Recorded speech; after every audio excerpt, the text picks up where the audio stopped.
ऐसे ही हे श्रवण, जब जब तू मुनि बनेगा तो दिगंबर मुद्रा होना ही होना होगी। जब मुनि पने का स्वाद चखेगा तब दिगंबर के राग से भी तुझे हटना पड़ेगा। उसको छिलका तुल्य समझ करके आत्मा की अनुभूति का दल चखेगा। एक खरबूजे का छिलका, एक खरबूजे का छिलका, छिलके के बिना खरबूजा नहीं है मित्र, नहीं है, नहीं है, नहीं है। पर छिलका का स्वाद भिन्न है और खरबूजे के भीतर का स्वाद भिन्न है। ऐसे व्यवहार के मुनि का स्वाद भिन्न है और निश्चय के मुनि का स्वाद भिन्न है। समझे? ये श्रमण धर्म है। धन्य वे जीव जो निर्गंथों के चरणों में बैठते हैं, और मां धन्य वे जीव हैं जो निर्गंथ बन के बैठते हैं। हो वे जीव सुरेश भाई अपने आप को धन्य कहते हैं कि मैं मुनि के चरणों में बैठा हूं। वे जीव अपने आप को धन्य कहते मैं योगियों के चरणों में बसता हूं। वे मां धन्य है जो श्रवण बन के बसते हैं। मोक्ष मार्ग। इसलिए कहीं मोक्ष मार्ग खोजने मत घूमना नरेश भाई, कहीं मोक्ष मार्ग खोजने मत घूमना। मोक्ष मार्ग जगत में कहीं नहीं है। मोक्ष मार्ग जगत में कहीं नहीं है। चंदन की सुगंध को पेटियों में मत खोजो। चंदन की सुगंध तो चंदन के वृक्ष में ही होगी। पेटी सुगंधित दिख रही है तो पेटी को मत पूजो, उसमें चंदन रखा था इसलिए सुगंध आ रही है। ऐसे तो मिट्टी पहाड़ों को पूज रहे हो मित्र, इस सुगंधित चंदन की है। मुनिराज चरण ना रखते तो विश्व में कोई तीर्थ नहीं होता। विश्व में कोई तीर्थ नहीं होता, कोई तीर्थ नहीं होता। जितने तीर्थ हैं ये निर्गंत मुनियों के चरणों के निमित्त से बने हैं। योगियों के द्वारा बने हैं, योगियों के द्वारा बने हैं। अरहंत भगवान भी बने हैं तो निर्गंत बने थे। सिद्ध बने हैं वे अरहंत बने थे, इसके पूर्व निर्गंत बने थे। जितने तीर्थ थे, जिन्हें प्रतिमाएं हैं, इन पे संस्कार जो होते हैं वे निर्गंथों के होते हैं, तब अरहंतों के होते हैं। पंचकल्याणक में मित्र जन्म गर्भ कल्याणक, जन्म कल्याणक हो गया। सीधा कभी मोक्ष कल्याणक नहीं होता, सीधा कभी केवल ज्ञान कल्याणक नहीं होता है। इसके पहले तप कल्याणक होगा, तब केवल ज्ञान कल्याणक होगा, इसके बाद मोक्ष कल्याणक होगा। इसलिए तप कल्याणक मतलब जिन्हें प्रावृज्या, तप कल्याण यानी जिन्हें प्रावृज्या, जिन्हें दीक्षा, दीक्षा के बाद ही मित्र अरहंत बनता जीव। निर्वाण चाहिए, निर्वाण चाहिए। निर्माण से दूर हो जाइए और निष्क्रमण में लीन हो जाइए तो निर्वाण हो जाएगा। मोक्ष मार्ग। इन गुण ग्रंथों को राकेश भैया खोलना चाहिए। इसलिए हे मित्र, उत्थान का बहुत दिन पहले यहां हो चुके। यहां कह रहे कि ये भगवान कुंद कुंद देव 242 नंबर गाथा में कह रहे हैं, आगम ज्ञान तत्ता श्रद्धान, इनकी युगपत्ता ही आत्मज्ञान की युगपत्ता है। आगम ज्ञान तत्ता श्रद्धान, तत्ता श्रद्धान वो आत्मज्ञान की युगपत्ता का जो स्वरूप है वो संयत है। आगम ज्ञान नहीं, तत्वा श्रद्धान नहीं तो मित्र नग्न भेद संयम नहीं। आगम ज्ञान तत्वा श्रद्धान, इन तीनों की चारित्र, इन तीनों की युगपत्ता जहां होगी वो संयत है। वो जो संयत है वही मोक्ष मार्ग है, ये उत्थान का है। इसलिए ये उत्थान का कह रही है कि एकाग्रता लक्षण वाला जो है ना वही श्रवण है। जहाँ एकाग्रता नहीं वह श्रवणत्व नहीं।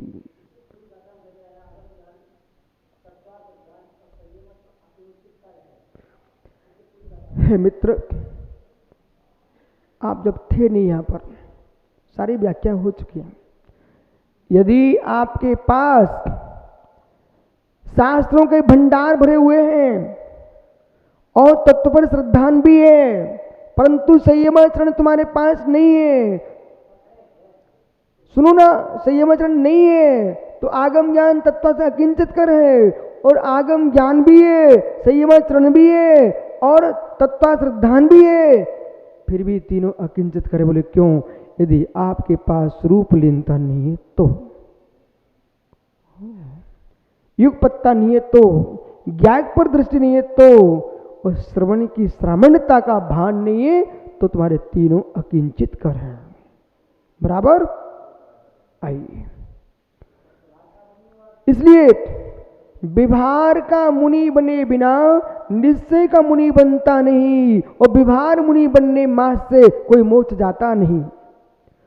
विभार का मुनि बने बिना निश्चय का मुनि बनता नहीं। विभार मुनि बन के निश्चय से दूर रहता है, मोक्ष जाता नहीं। इसलिए विभार पात्र है, निश्चय वस्तु है। विभार पात्र है, निश्चय वस्तु है। विभार पात्र में निश्चय चारित्र, इन दोनों की उपपत्ता जहां है वहीं मोक्ष मार्ग है, ऐसा पूर्व में कह दिया है। एवं मोक्ष मार्ग एवं अवगतव्यम, इसलिए श्रवण को ही मोक्ष मार्ग जानना चाहिए। तस्तो सम्यक दर्शन ज्ञान चारित्राणि मोक्ष मार्गति, सम्यक दर्शन ज्ञान चारित्र ये तीनों की एकता मोक्ष मार्ग। इस प्रकार से भेदकत्वात्, ध्यान दीजिए, ये वीतरागी दिगंबराचार्यों की व्याख्यान से ली है। इनके आख्यान में चित्त खिन्न नहीं हो सकता है। एक नए की व्याख्या कभी नहीं करते, उभय नए को लेकर चलते हैं। यहां पर ही कह रहे हैं सम्यक दर्शन ज्ञान चारित्र, ये तीन जो है ना, ये भेद रत्नात्र है। कैसा है? भेदात्मक पर्याय प्रधानी ना, ये पर्याय की प्रधानता से विभार नहीं ना। ये क्या है? विभार नहीं से। और एकाग्र मोक्ष मार्ग, एकाग्र मोक्ष मार्ग, इन तीनों की एकता मोक्ष मार्ग है। अभेदात्मक तो द्रव प्रधानी ना, निश्चय नहीं ना। द्रव प्रधानता से, निश्चय नहीं से, विश्वव्यापी भेदाभेदात्म तो उभयात्मति प्रमाण प्रज्ञप्ति। इसलिए मुमुक्षु भगवान अमृतचंद स्वामी कह रहे हैं, हे जीव सम्यक दर्शन ज्ञान चारित्र तीनों की एकता रूप मोक्ष मार्ग है। इस प्रकार से प्रमाण से उसका प्रज्ञापन करना चाहिए। क्या गजब है ज्ञानी! ये विनोद का विषय नहीं है, ये हास्य का विषय नहीं है, ये अनुभूति का विषय है। वो अनुभूति जो है प्रमाण का विषय है। राकेश भैया, नए हो कहीं सो गया था क्या मित्र? क्या जैसे ठंडाई एक हो गई, जैसे ठंडाई में भिन्नत्व होने पर भी जब पेय बन जाता है, सामग्री भिन्न भिन्न थी, पेय भिन्न नहीं था। एक मिनट, पेय भिन्न नहीं था, पेय एकत्वभूत हो गया, अखंड पेय का पान करता है। ऐसे सम्यक दर्शन ज्ञान चारित्र विभार न से भिन्न भिन्न थे। अतत अतत अतत सम्यक तो रुचि पर्याय है, सम्यक तो प्रतीति पर्याय है, ज्ञान अनुभूति पर्याय। में पुनः दोहरा रहा हूं, ज्ञान अनुभूति पर्याय है। और चारित्र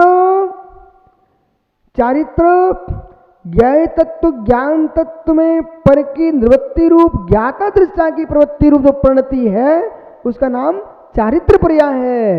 यद्यपि संज्ञा, लक्षण, प्रयोजन की अपेक्षा से तीनों भिन्नत्व भाव है, अधिकरण की दृष्टि से एकत्वभूत देखते हैं तो तीनों अभिन्न एकत्वभूत है।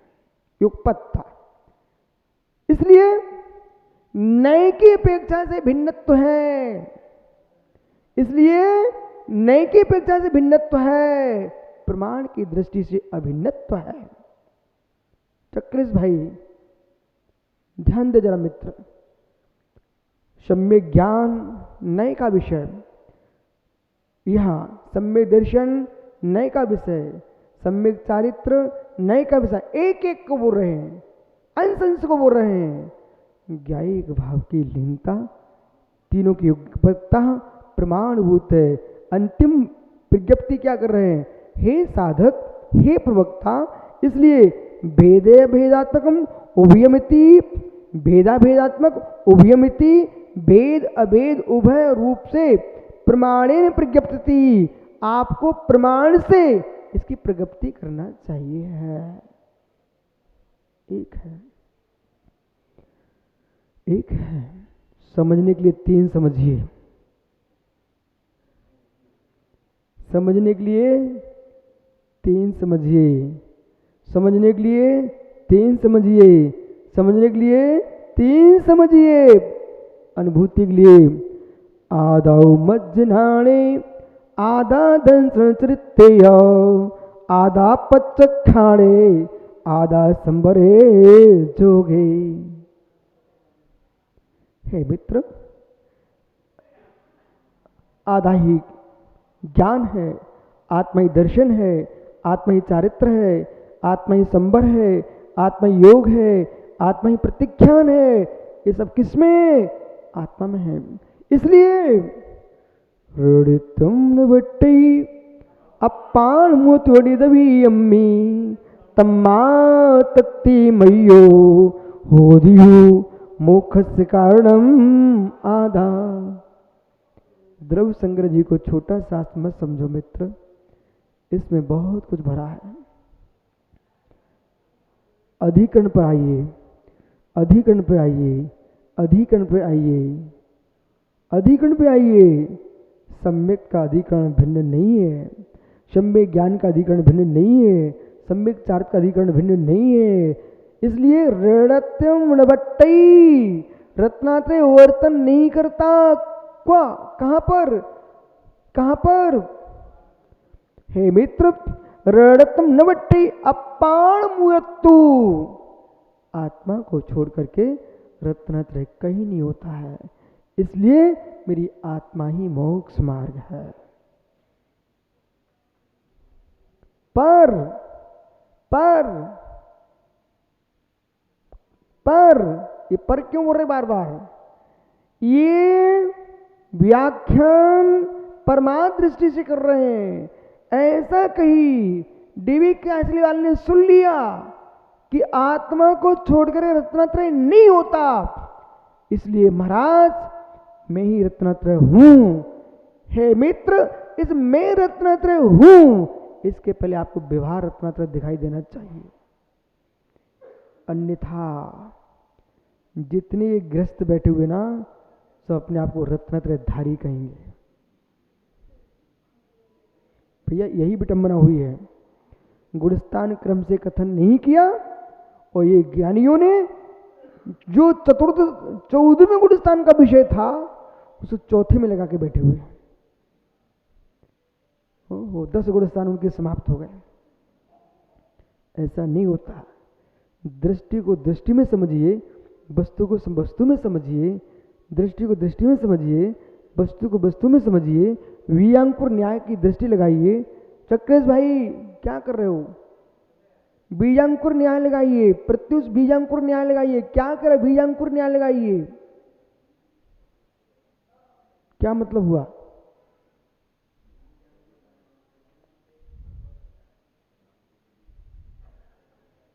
बीजांकुर न्याय लगाइए। बीजांकुर न्याय 2 धाराओं में जाता है। एक ही पहले बीज हुआ कि अंकुर हुआ, वो अभी यहाँ गौण वृत्ति है। यहाँ बीजांकुर न्याय का मतलब है कि हे मित्र बीज है, उसमें नियत अंकुर निहित है, लेकिन प्रकट नहीं है, प्रकट नहीं है। ऐसे ही जितने चतुर्थ गुण जीव हैं वे बीज हैं, अभी अंकुर नहीं है, चारित्र का अंकुर फूटेगा तब मोक्ष की फसल आएगी। ये गाना बीजांकुर न्याय। ऐसा भगवान भट्टाचार्य कलंक स्वामी ने लिखा है राजवार्तिक ग्रंथ में बीजांकुर न्याय।